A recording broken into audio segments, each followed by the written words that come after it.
Hello everyone, welcome back. So you can see I'm playing Pokemon Shield here, and today I'm going to be showing off my shiny Mewtwo.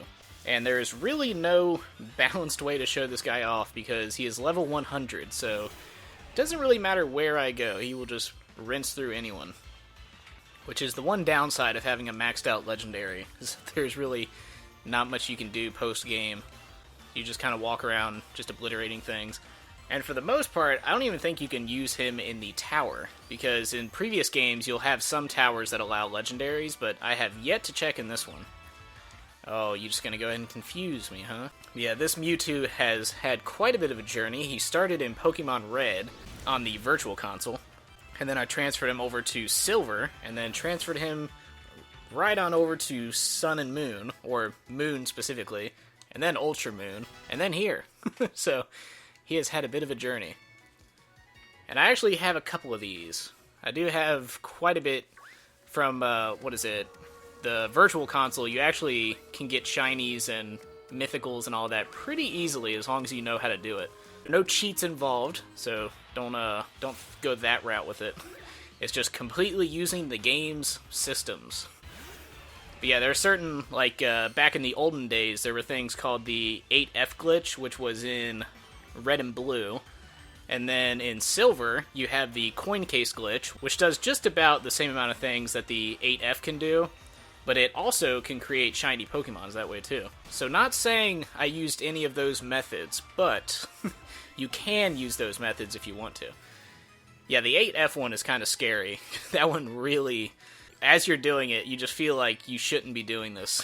Where it's like, I can't even remember the process of doing it, but you do this whole list of things, and then you walk off to the right when you're in Celadon, and you just end up in, Glitch City, or whatever they call it. And then once you wind up in there, you take a certain amount of steps, however many, 10 right, 7 down, or whatever, and you check your inventory, and you'll see you have 8F in there, and then from there you go on and just do pretty much anything. I think somebody also created Pong, or Breakout, I think it was, in Pokemon Red, just completely using the game itself, no external things required. So yeah, once you have 8F, you can pretty much accomplish anything. You just have to move your items in a certain order. And then in Pokemon Silver, you have about the same thing with the coin case.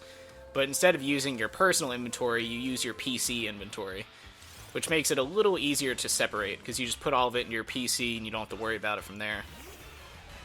But yeah, there is also a coin case combination that when you use it and then walk outside of Professor Oak's lab, or Professor Birch, I think it is, you walk outside of his lab, open your Pokédex, listen to Machop cry, and then I think you shut off your game or go back inside, you do something, and then it creates whatever Pokemon you have in your first slot in your party, that Pokemon becomes shiny.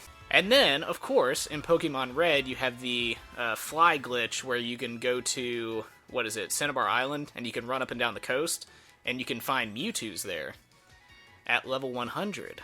So, again, not saying I used any of those methods. Those are just known methods. But either way, I have a shiny Mewtwo here. It's also good with that Virtual Console because it has a completely legitimate Celebi if you buy Crystal version. Because with Gold and Silver, you actually had a Celebi that you could transfer to home, so it wasn't even in the game at all.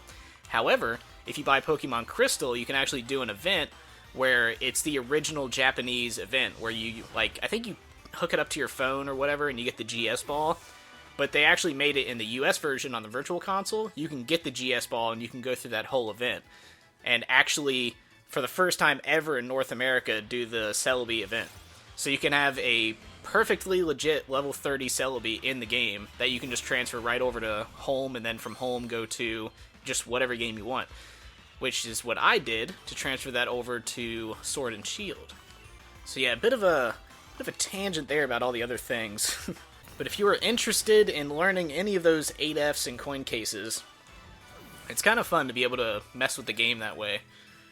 And as I mentioned, it requires nothing but the game itself. Even the Virtual Console still have those options available. So clearly Game Freak doesn't really care about patching that out. And realistically, it does set up a really nice thing where you can go on the Virtual Console and just completely relive all those past glitches and whatnot. The 8F one is especially scary to do and incredibly time-consuming, because you have to have a party of Pokemon filled up to the exact specifications. I can't even remember. It was like a level 100 Onyx, a level 7 Pidgey, and just, you had to have them at the exact level they needed to be, and the exact position in your party. But yeah, by doing so, you can create some pretty fun things. And then, obviously, in Pokemon Silver, you have the cloning glitch, which you basically, like, put Pokemon in a box, switch boxes, and then shut off the game as it's saving. So yeah, all those glitches and exploits are still alive and well.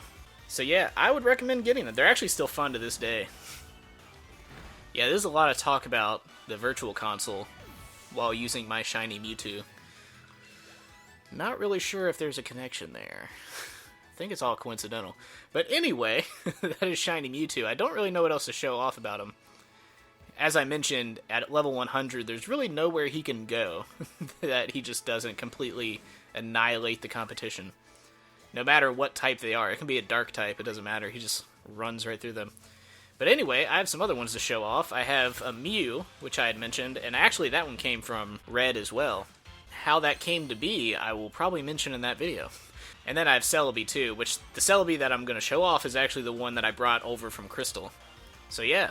Anyway, hope you enjoyed it, and I will see you in one of those videos.